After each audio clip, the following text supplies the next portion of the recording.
The focus on this video will be the entire preparation process for interviews, minus the clothing and what to wear because that will be in a separate video. We'll also touch on virtual versus in-person interviews because depending on what school invites you, you could have one or the other, or even both. Let's start out with actually getting the interview invitation. So obviously, you will have to wait to see if the school offers you an interview. This will probably be the first part of the application process that you aren't guaranteed to be given. So for a lot of students, it is an agonizing and stressful period of time to wait for these things. Schools typically conduct interviews anywhere between August and February, so if you get to November and you think the world is over because you haven't gotten an interview yet, there is still a lot of time left, so just try to stay patient. When you do get an interview, it will usually come in the form of an email with important information regarding the instructions. This is also how you will most likely find out whether your interview will be conducted in person or virtually if you haven't found out already. It might be smart ahead of time to do some research on the schools you apply to and see what mode of interview they are doing so you can be even more prepared. Here is what an interview invitation may look like. This is the email I received from Baylor College of Medicine offering me an interview in the virtual format at the time. You can see that there are a plethora of instructions in the email as well as multiple links to help me get set up for the big day. The instructions sent to you will be different for each school, so use the email as a guide to complete whatever tasks are needed. So what does prep look like for virtual interviews? Well, a lot of it has to do with the technology and location you will be doing in the interview. You want to make sure that the computer has a working camera and microphone, so please test this way ahead of time. You also want to set aside a quiet space where you will not be disturbed, so if you live at home with family or have a bunch of roommates, you can either go somewhere else or plan it out with them not to bother you. When picking a spot, you also want to check that there will be a pretty basic or plain background behind you. The less going on behind you in the camera, the less distracted the interviewer will be. As you test your camera, make sure that the lighting in the room is good enough to clearly see your face and what you are wearing. And finally, please for your own sake, do not have a spinning chair as the one you're sitting in during the interview. We all naturally like to twist and turn in spinny chairs, especially when we get nervous, and it will look so unprofessional if you start doing that in the interview, and it's like announcing to them you are nervous. Besides all of that, the rest of the prep is about the same as an in-person interview. Speaking of, let's talk about that. The biggest difference here is that you will have to physically go somewhere. This means making travel plans well enough ahead of time regardless of how you intend to get there. Typically, in-person interviews are accompanied by random events that the school will host either the day before, the day of, or the day after the interview, so keep an eye out for those because they are great networking opportunities. Beyond networking though, you also want to take advantage of the fact that you are physically going there.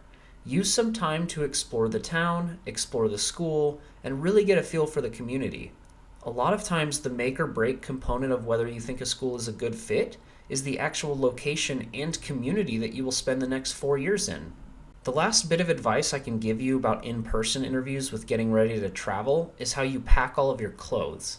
Now, there is an entire video on how to dress for the interview, but here I want to stress the importance of packing neatly and folding all of your clothes carefully. The last thing you want is to get all dressed up only for your blazer or dress to be super wrinkled. After the travel plans are figured out, the rest of the prep becomes the same as the rest of the virtual interview prep, getting ready for the interview itself.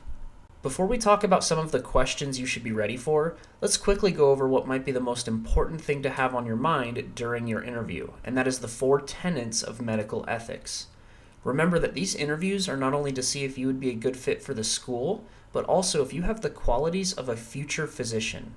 And any good physician abides by these 4 tenets, so whenever you are asked a question, use these as a foundation to answer your questions. First, we have beneficence, which means you will always act for the benefit of the patient. This is slightly different from non-maleficence, which everyone knows as do no harm. One of these is a positive action, while the other is the avoidance of a negative action, which are slightly different things. Next up, we have autonomy, which might be the most complex of the tenets and the hardest to follow as a physician. It is your responsibility to respect the patient's ability to make informed decisions about their own care.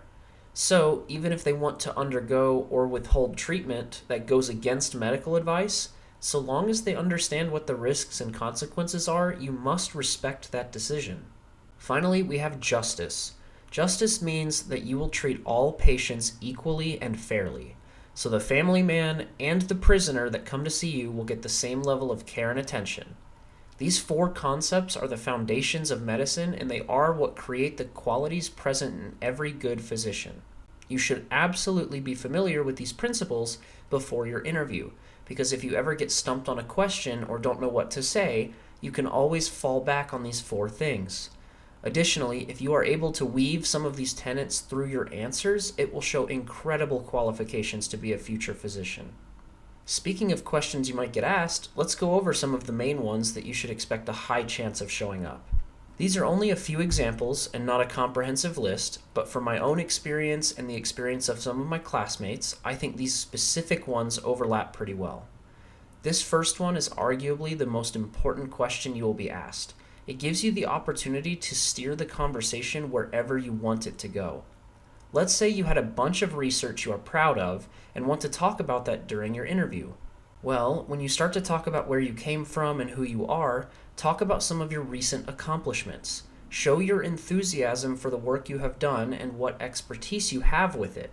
I remember in one of my interviews, I did this very thing. I talked about my research in multiple sclerosis, and as a response, the interviewer asked me what my understanding of multiple sclerosis was. After giving him an in-depth understanding of it, since I had that from my research, he was pretty impressed with my answer, and I could tell it was to my benefit. And by the way, that was the school I ended up going to after receiving an early match offer. These other questions are also important, but might come up later in the interview. Of course, you will have the basic ones like why you chose medicine or why you chose this school, but then they will try to throw you curveballs. They might ask you something completely random like, how would you explain the color yellow to a blind person? Or something they love to do is ask an ethical question. These questions don't necessarily have a correct answer. The interviewer just wants to see how you think. With ethical questions, you should absolutely remember those four tenets of medicine, because if you're able to back up your answer using those tenets, it will strengthen your argument so much more. I got asked about being the director of a hospital about to go under, but a tobacco company offers to save it if they can put a big smoking billboard out front. I basically had to choose between my own morals and the outcome of the hospital, and remembering the tenets, I chose to forego my morals and save the hospital, because at the end of the day, I am doing so much more good for the patients at the hospital and the staff that will still have jobs.